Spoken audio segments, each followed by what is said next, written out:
আজকে Sunday special chicken রান্না করছি, তাই জন্য সানডে তাই তো এই মাছ আর মাংস খেয়ে বিয়েবাড়িতে মন ভরে গেল অনেক দিন ধরে। তেল দিয়েছি, তেলে গরম হলে একটু চিনি দিয়ে দেবো। আমি সব রান্নাতে একটু চিনি দিই, আর মাছ মাংস চিকেনের মধ্যে মাটনের মধ্যে একটু চিনি দিলে রঙটা ভালো হয়, তাই জন্য বন্ধুরা তোমরাও দেবে। আর থেতো করে গরম মশলা দিয়েছি, এবার পেঁয়াজটা দিয়ে দেবো। কেন কি পেঁয়াজটাও বেশি দিয়েছি, গরম মশলাটাও বেশি দিয়েছি, কেন কি আমার চিকেনের কোয়ান্টিটিটা বেশি আছে, তাই জন্য। পেঁয়াজ তো ভাজা হয়ে গেলে অল্প হয়ে যাবে, মশলা কম দিই, তাই জন্য পেঁয়াজটা একটু বেশি দিই। পেঁয়াজটা লাল করে ভাজতে হবে, লাল করে কোনো রান্নাতেই ভাজলে ভালো হয়, সেই রান্নার টেস্টটা খুব ভালো হয়, স্বাদটা। আর সাদা সাদা দেখা যায় ওই পেঁয়াজগুলো আমার ভালো লাগে না ওই রান্না, সেই জন্য লাল করে ভেজে নেব। এই ভাজা হয়ে এসছে, আর একটু ভাজা হোক পেঁয়াজটা, তারপরে আমি মশলাটা মিক্স করে নিই। এর মধ্যে আদা রসুন লঙ্কা বাটা আছে, হলুদ গুঁড়ো দিলাম, আর একটু ধনে গুঁড়ো দিয়েছি, মিক্স করে নিলাম সামান্য জল দিয়ে। তাতে পেঁয়াজটা এবার ভাজা হয়ে এসছে, এবার আমি মশলাটা দিয়ে দেবো। হয়ে গেছে দেখো, লাল করে ভাজা। সরি, আমার আঙুলটা এসে গেছিলো ক্যামেরার কাছে, তাই জন্য ব্লার হয়ে গেছিলো। তো এবার মশলাটা দিয়ে ফেলবো। পেঁয়াজ ভাজা হয়ে গেছে, মশলাটা দিচ্ছি।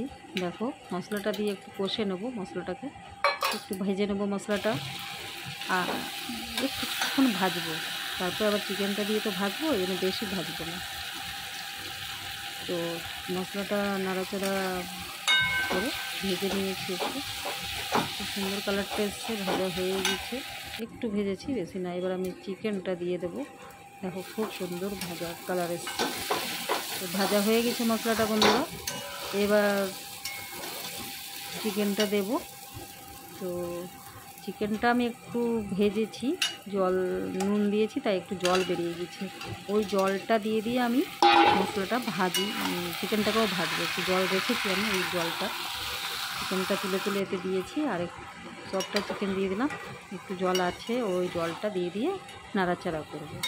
ভালো করে মশলাটা মিক্স করে নেব ভালোভাবে, একদম ছোট কড়াইটাতে, সেই জন্য অসুবিধা হচ্ছে। আমি ট্রান্সফার করে নিলাম অন্য কড়াইয়ে, বড় কড়াই একটু। এবার আমি ভাজা করব ভালো করে। কালারটা খুব সুন্দর হয়েছে, খুব একটা তেল দিইনি, কমই তেল আছে। পেঁয়াজটা ভাজতে হবে, তেলে একটু লাগবে। তো আমি জানি না কেমন হবে, বানাচ্ছি অনেক দিন পর চিকেন। খুব পাশে বিয়েবাড়ি ছিল, খুবই খেয়েছি মাটন আর মাছ, আর ভালো লাগে না খেতে। তো দই দিলাম একটু, দইটা খুব ভালো করে ফেটিয়ে নিয়েছি, তবে দিয়েছি।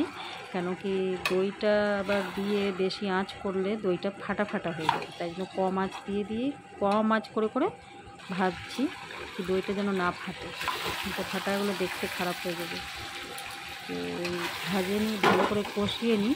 কষা হয়ে গিয়েছে, এবার দইটা পরে দিব, সঙ্গে দিব না, কষা আধুনিক হয়ে যাবে তারপরে দইটা দিয়েছি। তো কষা হয়ে গিয়েছে। কষা মাংস খুব ভালো লাগে, কিন্তু ভাত দিয়ে খেতে পারবো না কষা, সেই জন্য শুকনো রুটি লুচি পরোটা দিয়েই ভালো লাগে কষা মাংস। একটু গরম মশলা দিলাম, গরম মশলা না, সরি, সানরাইসের চিকেন মশলা দিলাম, বলে দিয়েছি।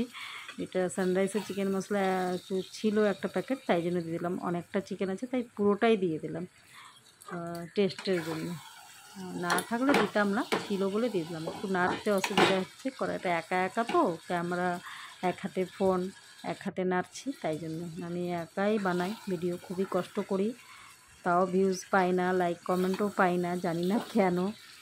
খুবই তোমাদের পছন্দ হয় না নাকি আমার ভিডিও। অনেক আনসাবস্ক্রাইব হয়ে গেছে, করে দিয়েছে অনেকেই, দুঃখ হয়, কি করব, কোনো কিছু বলার নেই। একটু নুন দিলাম, নুন আগেও দিয়েছি, তোমাদের দেখাতে ভুলে গিয়েছি বন্ধুরা। হয়ে গেছে ভাজা, এবার আমি জল দিয়ে দিলাম, ভালো করে ভেজে নিয়ে দেখো কালারটা। এবার একটু গোটা কিছু লঙ্কা দিয়ে দিই, দেখতে খুব ভালো লাগে আর ফ্লেভারটাও ভালো আসে কাঁচা লঙ্কাতে, আর দেখতেও সুন্দর লাগে কালারটা। দেখো লাল। এইবার ঢেকে দিলাম, ঢাকা হয়ে গেছে, খুলে দিলাম। ঢাকা খুলে দেখো কি সুন্দর কালার এসছে, লঙ্কাগুলো খুব ভালো লাগছে, সবুজ সবুজ রেডের মধ্যে লাল। একটু মশলাটা ভাজা ভাজা হয়েছে, কষা কষা, তাই জন্য একটু লাল লঙ্কা গুঁড়োও দিয়েছি, কালারটা আসবে। আর খুব দেখতে তো খুবই ভালো হয়েছে, জানি না খেতে কেমন হবে, খাবার পরে বুঝবো, খেয়ে দেখবো তারপরে। তো দেখো কালারটা খুব সুন্দর এসছে, তার মধ্যে সবুজ সবুজ লঙ্কাগুলো দেখা যাচ্ছে, আরও ভালো লাগছে। তো যারা ননভেজ খায় না তাদের জন্য এবার আমি খেয়ে দেখি কেমন হয়েছে। তো তোমরাও বলবে কেমন হয়েছে দেখতে আর খেতে। খুব ভালো হয়েছে, খুবই নরম, খুবই টেস্টি, খুব ভালো হয়েছে। তোমরাও কমেন্টে বলবে বন্ধুরা কেমন হয়েছে খেয়ে। আর যারা ননভেজ খায় না তারা দেখে বলবে কেমন হয়েছে, দেখেই বলবে। ধন্যবাদ সবাইকে।